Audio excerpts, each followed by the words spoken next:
Hello,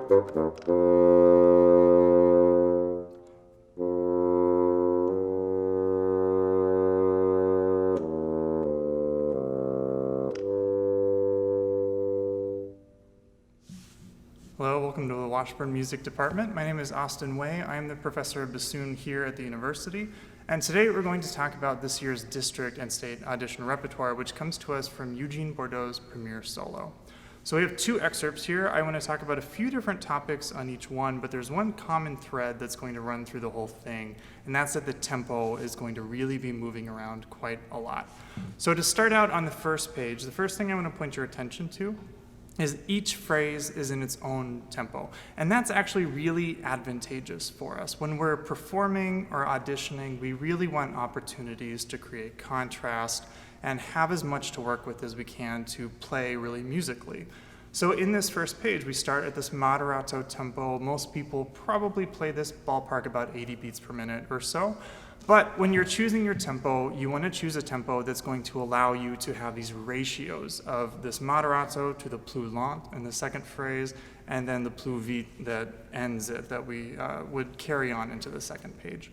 So when I am putting this together, I want to look at what I can do with these tempos and how I can change the emotion or the mood of the phrases. So we start in C minor in this first phrase, and it's a little faster, it's a little more forward moving. And then when we get to the plus lent, what we can do is relax it and warm up the tempo, and we can really maximize the contrast in that case.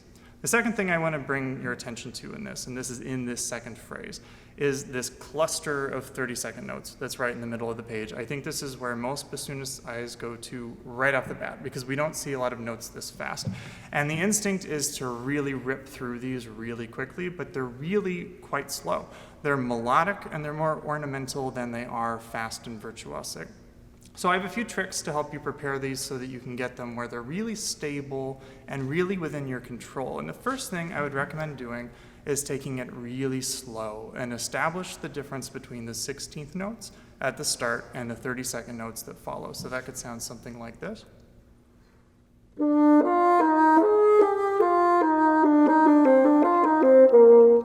Or even slower if you want. The speed is not important, the control is what's important here. And what I want you to listen for when you're doing this exercise is if you hear something like this, where it just gets faster and faster. This is a really common thing that I hear a lot of people do in this excerpt because we want to move. We see all these flags on these 16th notes, these 30-second notes, and we think it's got to be fast. So it ends up pushing too much. So I want you to listen for those kinds of things when you're playing it slow and steady, because if anything's happening there, it's going to translate even more so as you speed it up. And then once that's ironed out and really comfortable, that's when we can put it back in context. And what I would recommend with this, it doesn't need to be very complicated the way you interpret this. It's in the context of a slowdown. You can kind of mess with the tempo a little bit. This is French literature. It's very flexible compared to what we had last time around in last year's excerpts. And so what I would recommend is something pretty straightforward. You can just relax the tempo into it. What I like to do is on the first 30-second note D, I like to linger on the note for just a fraction of a second to help bridge the gap between the 16ths and the 30 seconds. But you can do any number of things. This is very flexible, and I think as long as it's not overly complicated, it's going to be fine. As long as it feels natural, it will sound effective. So here's one example of how this could sound in context. This is what I generally do with this little cadenza.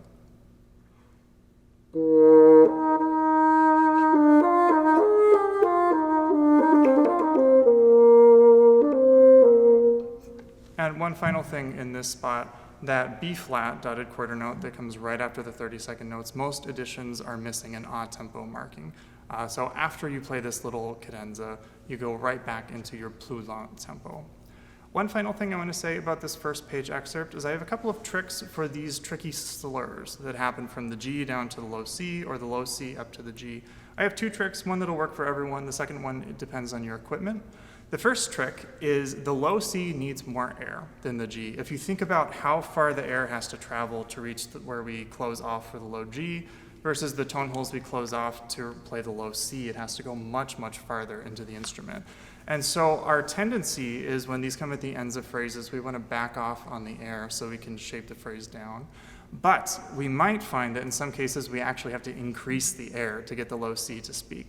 What I would recommend is if you're having an issue where you're slurring from the low G down to the C and you're finding that your low C is not speaking pretty frequently, I would go to the opposite side of the spectrum and accent the low C. Play it as loud as you need to force it to speak, and then scale it back from there to integrate it into the phrase. My universal rule when it comes to response is if a note isn't speaking, I can't do anything to improve it. If a note is speaking in a way I don't like, at least it's doing something and I can work with it. So you want to at least get some sound out. And lastly, for this page, if you have a whisper key lock, now is the time to use it. And if you're not familiar with it, it's usually on one of your thumbs. On mine, it's this thumb here in the right thumb. I activate it by turning this lever up, and it keeps my whisper key closed so I don't have to hang on to this key. So in this case, when you're slurring from the G down or from the C up, you don't have to make the leap over to the whisper key in order to get this done. So on the second page, the challenges posed here are very obviously very technical. This is where we get to showcase our technique, our ability to get around the instrument really quickly. But I have a few things I want to kind of caution you against in terms of how fast this goes. For one, there's an easier passage right at the start when the tempo is established in the fourth line. It's pretty easy to get this going too fast. And then as it gets more complicated, it's going to be unfortunately challenging as it goes along. And so we want to be prepared for what's coming up ahead. But I think most importantly, and the main thing I really want to cover on this page, is this acceleration that happens very gradually over the course of about 3 lines of music, which is a long time to accelerate. So I would encourage you all to take your time in how you pace that, and I have some tricks in how you can pace it. The first trick is don't even start accelerating when it's marked, or do very, very little. Where we have this pressé that comes in right at the start of the excerpt at the end of the line, you can really just intensify the sound, play louder, increase the speed of the vibrato. It'll sound like it's more intense even if it's at the same tempo.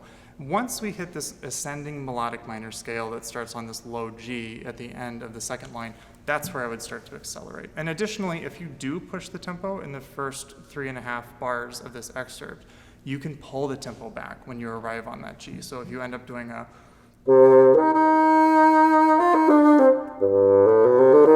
you can reset a little bit and regain some ground if you've gone a little too far and played yourself into a corner. When you start this scale, the way I would pace this, you don't want to even press that much in the first octave of this scale. So I would keep it really up until the very top so you can really exaggerate the acceleration at the very end of this. And once you get to the top, each of these accented sequences can just go a little faster. It doesn't need to speed up note to note to note. You can think of it as being broken up in a pattern that way.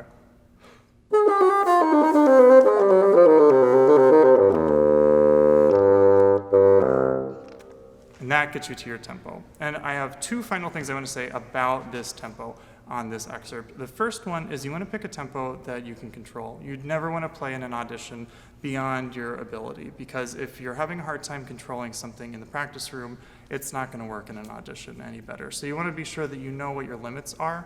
If something is slower than you want, but it's clean, that's great, and that's the right place to play it, especially keeping in mind that bassoonists start the instrument later than flutists or clarinetists, and sometimes we just aren't ready to play that fast, and that's perfectly fine, especially for high school students.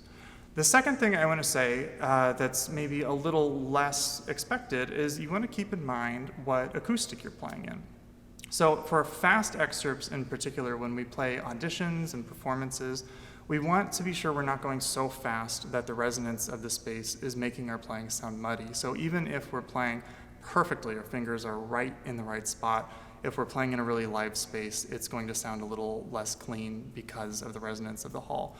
That's generally not an issue for these auditions because these district and state auditions usually happen in classrooms, which famously have bad dry acoustics. So you probably won't have to worry about that, but the big universal rule of every audition is absolutely anything can happen. You might end up playing in a gym or a cafeteria or something like that, who knows. So you want to be prepared for a lot of possible outcomes so that you can be really flexible, really adaptive on the day of the audition, just in case you need to slow it down to adapt for a more live acoustic. All right, well, thank you everyone for watching. And for those of you that are going to take the audition, I hope you have a lot of fun preparing this music, and I wish you all the best of luck at the audition. If you have questions about something I did talk about, questions about something I did not talk about, feel free to email me. My email address is in the description of this video. We'd love to hear from you. And once again, my name is Austin Way. I'm the professor of bassoon at Washburn University. And to those of you that are auditioning, I hope you have a great time at the audition.